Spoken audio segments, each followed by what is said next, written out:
ఎక్కడికి వెళ్ళినా రాజమండ్రి, ఎక్కడికి వెళ్ళినా ఈస్ట్ గోదావరి ఎక్కడికి వెళ్ళినా జేడీ గారిని పార్టీలో చేర్చుకోవాలని, జేడీ గారిని పార్టీలో చేర్చుకోవాలంటారు. వచ్చారు, మెంబర్షిప్ పెట్టాం, వైజాగ్ పార్లమెంట్ ఇచ్చాం, ఓడిపోయాం. అతను సినిమాలోకి వెళ్ళిపోయి నేను వెళ్ళిపోతున్నారు. నాతో పాటు తోట చంద్రశేఖర్ గారు ఉండేవాళ్ళు, ఆయన బీఆర్ఎస్కి వెళ్ళిపోయారు. వాళ్ళు ఉండుంటే వాళ్ళందరూ రాజ్యసభ సభ్యులు అయిపోయాలేమో నాకేం తెలుసు, పార్లమెంట్ సభ్యులు అయిపోయి నాకేం తెలుసు.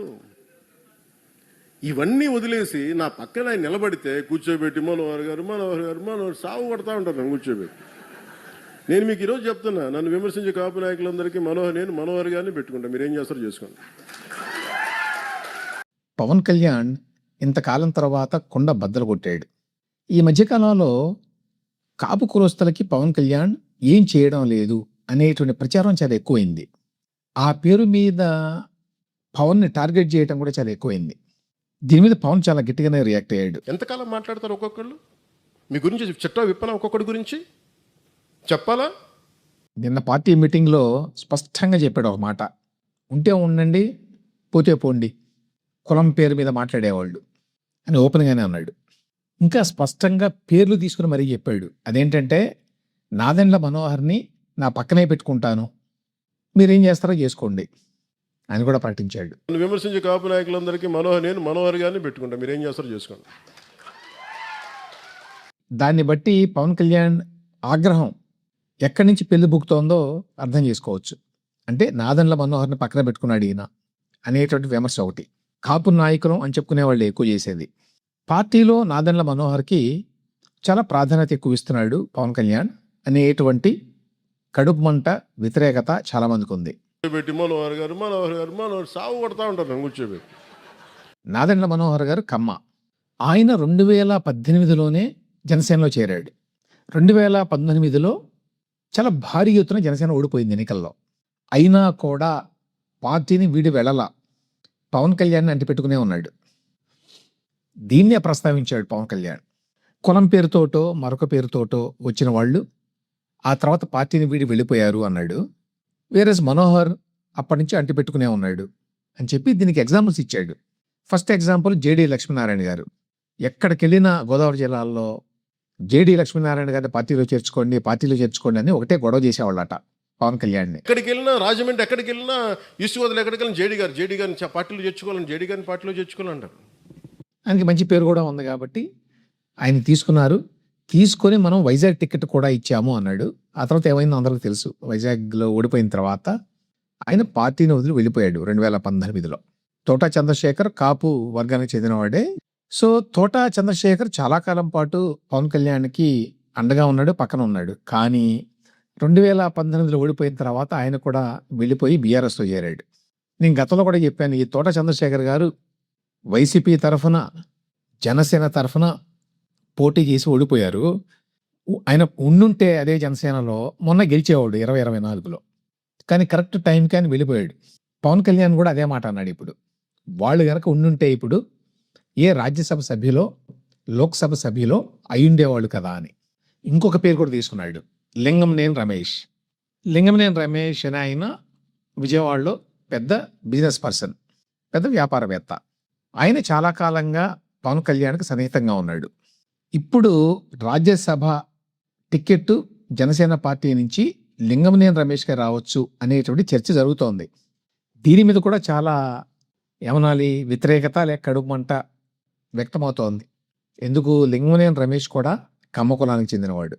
పవన్ కళ్యాణ్ అందరినీ కమ్మ వాళ్ళని పక్కన పెట్టుకుంటున్నాడు, కమ్మ వాళ్ళకే రాజ్యసభ టికెట్లు కూడా ఇస్తున్నాడు అనేటువంటి ఒక విమర్శ బయలుదేరింది. లింగంనేని రమేష్ పేరు తీసుకొని ఏమన్నాడంటే పవన్ కళ్యాణ్, అతను 2019కి ముందే చేరాడు, మొన్న 24లో గెలిచిన తర్వాత కాదు. అతను నా పక్కన నిలబడిన తర్వాత, నాతో చేతులు కలిపిన తర్వాత నేను టీడీపీతో తగాదా పెట్టుకున్నానప్పుడు టీడీపీకి వ్యతిరేకంగా ఉన్నాను. ఆ టైంలో లింగంనేని రమేష్ ఆ కమ్మ సామాజిక వర్గానికి చెందినవాడు కాబట్టి అతను నన్ను ఇన్ఫ్లుయెన్స్ చేస్తాడని కదా, అతను లాంటి వాళ్ళు.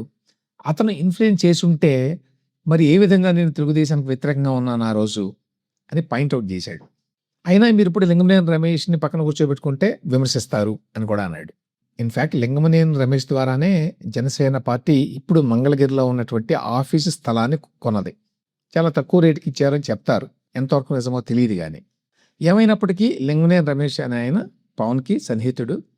ఆయన లాయల్గా ఉన్నాడు ఎప్పటి నుంచో మన పార్టీలో అనేటువంటి అభిప్రాయం కూడా పవన్కు ఉంది.